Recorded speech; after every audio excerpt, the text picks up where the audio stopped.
Aided ಸಿನಿಮಾದ trailer ಇವತ್ತು release ಆಗಿದೆ. ಈಗಾಗಲೇ ಸಾಂಗ್ ಮೂಲಕನೂ ಕೂಡ ಸಖತ್ ಸದ್ದು ಮಾಡಿದಂಥ ಸಿನಿಮಾ. ನಮ್ಮ ಜೊತೆಗೆ ಸುಜನಿತ್ ಶೆಟ್ಟಿ ಇದ್ದಾರೆ, ಚಿತ್ರದ ನಾಯಕರು. ಸೊ ಮೊದಲನೇದಾಗಿ ಇವತ್ತು ಟ್ರೈಲರ್ ಲಾಂಚ್ ಆಗಿದೆ, ಏನು ಹೇಳೋಕ್ಕೆ ಇಷ್ಟಪಡ್ತೀರಾ? ಟ್ರೈಲರು ಮತ್ತು ಸಾಂಗ್ಸು ಲಾಂಚ್ ಮಾಡಿದ್ದೀವಿ. ಈ ಸಿನಿಮಾಲಿ 3 ಕ್ಯಾರೆಕ್ಟರ್ ಇದೆ. ಒಂದು ಹೀರೋಯಿನ್ ಆದರೆ ಇನ್ನೊಂದು ಬೆಂಗಳೂರು ಅಂತ ಹೇಳ್ಬೋದು. ಬೆಂಗಳೂರಿನ ಒಂದು ಕ್ಯಾರೆಕ್ಟ್ರಾಗಿ ಒಂದು ಸಿನಿಮಾಲಿ ನಾವು ಪ್ಲೇ ಮಾಡ್ತಾಯಿದ್ವಿ. ಸೊ ಇಡೀ ಕತೆ ಒಂದು ದಿನದಲ್ಲಿ ಬೆಂಗಳೂರು ಸುತ್ತಮುತ್ತ ನಡೆಯುವಂಥ ಸ್ಟೋರಿ. ಸಿನಿಮಾದಲ್ಲಿ ಅಂದರೆ ಈಗಾಗಲೇ ಅಂದರೆ ಹಾಡು ಕೇಳಿದ್ದೀವಿ, ಬ್ಯಾಡ್ ಗಾಯ ಅಂತ ಸಾಂಗ್ ಅಂತ. ಅದು ಸೊ ಆ ಥರ ಯಾಕೆ ಏನಂತ? ಬ್ಯಾಡ್ ಗೈ ಅಂತಂದರೆ ಒಂದು ಕಾರ್ತಿಕ್ನ ತರ್ಲೆ ಸೈಡ್ನ ತೋರಿಸೋವಂಥ ಸಾಂಗು. ಸೊ ಆ ತರ್ಲೆ ಸೈಡ್ನ ತೋರ್ಸೋಕ್ಕೆ ನಾವು ಬ್ಯಾಡ್ ಗೈ ಅಂತ ಮಾಡಿ ಒಂದು ಸ್ವಲ್ಪ ಕ್ಯಾಚಿಯಾಗಿ ಈಗಿರೋ ಜನ್ರೇಷನ್ಗೆ ಹೇಗೆ ಬೇಕೋ ಆ ಥರ ಡಿಸೈನ್ ಮಾಡಿದ್ದೀವಿ ಅಂತ ಹೇಳ್ತೀವಿ. ಅದು ಒಂದು ರ್ಯಾಪ್ ಇದರಲ್ಲಿ ತುಂಬ ಕ್ಯಾಚಿಯಾಗಿ ಎಲ್ಲರಿಗೂ ಅಟ್ರ್ಯಾಕ್ಟ್ ಆಗ್ತಾಯಿದೆ ಸಾಂಗು. ಸೊ ಇವತ್ತು ಟ್ರೈಲರ್ ಇದಾಗಿದೆ. ಸೊ ನಿಮ್ಮ ಒಂದು ಪಾತ್ರ ಹೇಗಿರುತ್ತೆ ಈ ಸಿನಿಮಾದಲ್ಲಿ ಅನ್ನೋದು ನಾನು ಮಾಡ್ತಿರೋ ಪಾತ್ರದ ಹೆಸರು ಬಂದು ಕಾರ್ತಿಕ್ ಅಂತ. ಅವನೊಬ್ಬ IT ಎಂಪ್ಲಾಯಿ. ಬೇಸಿಕಲಿ ಒಬ್ಬ ಬೆಂಗಳೂರು ಹುಡುಗ, ಒಬ್ಬ ಫ್ರೀ ಸ್ಪಿರಿಟೆಡ್ ಟ್ರಾವೆಲರ್ ಅಂತ ಹೇಳ್ಬೋದು. ಟ್ರಾವೆಲಿಂಗ್ ಅಂದರೆ ಅವನಿಗೆ ತುಂಬ ಇಷ್ಟ, ಅವನ ಹಾಬಿ ಕೂಡ.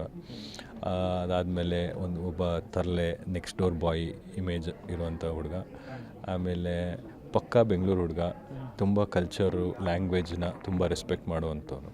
ಸೊ ಇದಿಷ್ಟು ಕ್ಯಾರೆಕ್ಟರ್ ಜೊತೆ ರೆಸೊನೇಟ್ ಆಗುವಂಥ ಒಂದು ವಿಷಯಗಳು. ಸಿನಿಮಾದಲ್ಲಿ ಅಂದರೆ ಬರೀ ಪಾತ್ರ ಮಾಡೋದು ಅಷ್ಟೇ ಅಂತಲ್ಲ, ಸಾಹಿತ್ಯನೂ ಕೂಡ ಬರೆದಿದ್ದೀರಾ. ಇದೆಲ್ಲ ಹೇಗೆ ಇದಾಗಿತ್ತು? ಅಂದರೆ ನನ್ನ ಪಾಸ್ಟ್ ಎಕ್ಸ್ಪೀರಿಯೆನ್ಸ್ ಅಂದರೆ ಥಿಯೇಟ್ರ್ ಎಕ್ಸ್ಪೀರಿಯೆನ್ಸು. ಅಲ್ಲಿ ಒಂಥರ ಓದೋದು ಒಂದು ಸ್ವಲ್ಪ ಜಾಸ್ತಿ ಇದು ಮಾಡ್ಕೊಂಡು ಬಂದಿದ್ದರಿಂದ ಕನ್ನಡ ಮೇಲೆ ಒತ್ತು ಕೊಟ್ಕೊಂಡು ಬರ್ತಾಯಿದ್ವಿ. ಸೊ ಥಿಯೇಟ್ರಲ್ಲೂ ಅದು ಆಗಿದ್ದರಿಂದ ವಿಮಲ್ ಸರ್ ಕೇಳಿದ್ರು, ಏನಾದರೂ ಹೆಲ್ಪ್ ಮಾಡ್ಬೋದಾ ನಂಗೆ ಲಿರಿಕ್ಸಲ್ಲಿ ಅಂತ.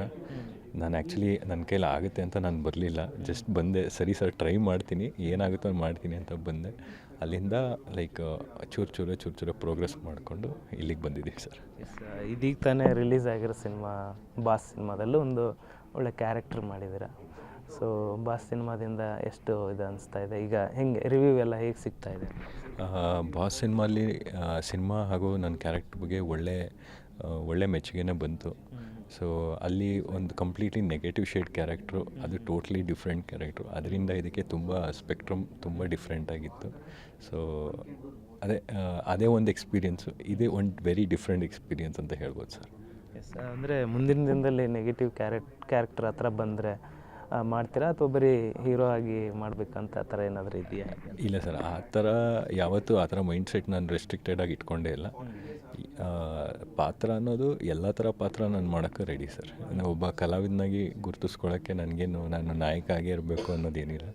ಎಲ್ಲ ಥರ ಪಾತ್ರ ಮಾಡೋಕ್ಕೆ ರೆಡಿ ಇದ್ದೀನಿ ಸರ್. ಈ ತಂಡದ ಜೊತೆಗೆ ಒಂದು ಎಕ್ಸ್ಪೀರಿಯೆನ್ಸ್ ಹೇಗಿತ್ತು ಸರ್?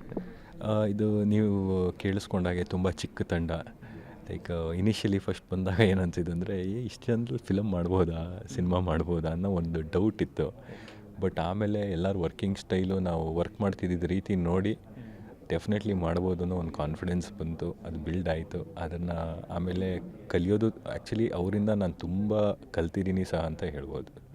ಓಕೆ, ಅಂದರೆ ಈಗ ಬಾಸ್ ಸಿನಿಮಾ ಆಗಲಿ, ಅದಕ್ಕಿಂತ ಮುಂಚೆ ಇನ್ನೊಂದು ಸಿನಿಮಾ ಮಾಡಿದ್ರಿ, ಆವಾಗ ದೊಡ್ಡ ಸೆಟ್ಟು, ದೊಡ್ಡ ಕ್ಯಾಮ್ರಾಗಳು, ದೊಡ್ಡ ಯೂನಿಟ್ಗಳು ಆ ಥರ ಎಲ್ಲ ನೋಡಿದ್ರಿ. ಬಟ್ ಇದರಲ್ಲಿ ಒಂದು ಐಫೋನಲ್ಲಿ ಮಾಡ್ತಾಯಿದ್ದೀವಿ ಅಂದಾಗ ನಿಮಗೆ ಫಸ್ಟು ಥಿಂಕ್ ಬಂದಿದ್ದು ಹೇಗೆ? ಮಾಡ್ಬೋದಾ, ಹೆಂಗೆ, ಏನಂತ? ಅಂದರೆ ಅದೇ ಒಂದು ಇನಿಷಿಯಲ್ ಒಂದು ಸ್ಕೆಪ್ಟಿಸಿಸಮ್ ಇರುತ್ತೆ. ಏನಪ್ಪ ಹಿಂಗೆ ಮಾಡ್ತವ್ರೆ, ಇದೇನು ಮಾಡ್ತಾರಾ ಏನು ಅನ್ನೋದೊಂದಿರುತ್ತೆ. ಬಟ್ ಆಮೇಲೆ ಡೈರೆಕ್ಟರ್ಸ್ ಐಡಿಯಾಸು, ಅವರು ಕಲ್ತಿರೋ ಸಿನಿಮಾ ಬಗ್ಗೆ ಕಲ್ತಿರೋದು, ಆಮೇಲೆ ಅವ್ರು ನನಗೆ ಎಕ್ಸ್ಪ್ಲೇನ್ ಮಾಡಿದ ರೀತಿ, ಆಮೇಲೆ ನಾವು ಶೂಟಿಂಗ್ ಮಾಡ್ತಿದ್ದಿದ್ದ ರೀತಿ ಎಲ್ಲ ನೋಡಿದಾಗ ಡೆಫಿನೆಟ್ಲಿ ಪಾಸಿಬಲ್ ಅನಿಸ್ತು. ಸಿನಿಮಾ ಅನ್ನೋದು ನಾವು ಈ ದೊಡ್ಡ ಕ್ಯಾಮ್ರಾ ಬ್ರ್ಯಾಂಡ್ಸು ಎಲ್ಲ ಇಟ್ಕೊಂಡು ದೊಡ್ಡದಾಗಿ ಪೋರ್ಟ್ರೇ ಮಾಡೋಕ್ಕೆ. ಬಟ್ ಸಿನಿಮಾ ಆಡಿಯನ್ಸ್ ನೋಡೋರಿಗೆ ಒಂದು ಒಳ್ಳೆ ಕತೆ ಹೇಳಬೇಕು, ಒಂದು ಒಳ್ಳೆ ಫೀಲ್ ಕೊಡಬೇಕು. ಬಿಟ್ಟರೆ ಅವ್ರು ನೀವು ಯಾವ ಕ್ಯಾಮ್ರಾ ಯೂಸ್ ಮಾಡಿದ್ರಿ, ಯಾವ ಇದಾಕಿದ್ರಿ ಅಂತ ಖಂಡಿತ ಕೇಳೋದಿಲ್ಲ. ಸೊ ಅಲ್ಟಿಮೇಟ್ಲಿ ನಾವು ಏನು ಕತೆ ಕಟ್ಕೊಡ್ತೀವಿ ಅದನ್ನು ನಂಬೋ ಥರ ಇದ್ದರೆ ಆಡಿಯನ್ಸು ಅದು ಯಾವುದೇ ಕ್ಯಾಮ್ರಲ್ಲಿ ಶೂಟ್ ಮಾಡಿದ್ರು ಖಂಡಿತ ತಗೋತಾರೆ ಅನ್ನೋದು ನಂಬಿಕೆ ನನಗಿದೆ. ಫೈನಲಿ ಸಿನಿಮಾ ರಿಲೀಸಿಗೆ ಬರ್ತಾಯಿದೆ, ಆಡಿಯನ್ಸ್ಗೆ ಏನು ಹೇಳೋಕ್ಕೆ ಇಷ್ಟಪಡ್ತೀರಾ? ಸಿನಿಮಾ ಟ್ರೈಲರ್ ನೋಡಿ, ಹಾಡುಗಳನ್ನ ಕೇಳಿಸ್ಕೊಳ್ಳಿ, ಇಷ್ಟ ಆದರೆ ದಯವಿಟ್ಟು ಸಿನಿಮಾ ಬಂದು ನೋಡಿ ಅಂತ ಹೇಳೋಕ್ಕೆ ಇಷ್ಟಪಡ್ತೀನಿ. Thank you, all the best. Thank you sir. Thank you. ಇದಿಷ್ಟು ಸುಜನಿತ್ ಶೆಟ್ಟಿಯವರ ಮಾತಾಗಿತ್ತು. ಕ್ಯಾಮ್ರಾ ಪರ್ಸನ್ ಉಜ್ವಲ್ ಜೊತೆ ಧನು ಎಲ್ಗಚ್, ರಾಜ್ ನ್ಯೂಸ್, ಬೆಂಗಳೂರು.